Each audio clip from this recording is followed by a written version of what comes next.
జై శ్రీకృష్ణ. మీ ఆరోగ్య శ్రేయోభిలాషి వెంకటేష్. మిత్రులారా, మనము ప్రతిరోజు ప్రతి ఇంట్లో ఏదైనా ఒక కూరలు లేవనంటే తొందరగా ఒక కర్రీ చేసుకోవడానికి మనకు కోడిగుడ్డు అనేది అందుబాటులో ఉంటుంది.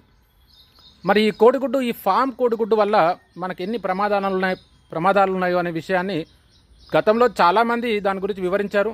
అయినా కూడా మనకు మరి ఆల్టర్నేట్ ఏం లేదు, ఇక్కడ మనం తీసుకోవడానికి వేరే ఏం లేదు కాబట్టి మనం దాన్ని సేవించాల్సిన పరిస్థితి ఏర్పడుతుంది. మరి దాని ద్వారా మనకు ఎన్నో రకాల సమస్యలు, హార్మోనల్ ఇంబ్యాలెన్స్ అనేది రావడం జరుగుతుంది.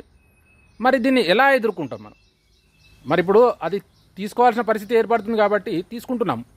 మరి ఆ తీసుకున్నప్పుడు దాంతో వచ్చే ప్రమాదకరమైన విషయాలని మనం ఎలా ఎదుర్కోవాలి అంటే దానికోసమే నేను రానున్న వీడియోలో మీకు వివరంగా వివరిస్తాను.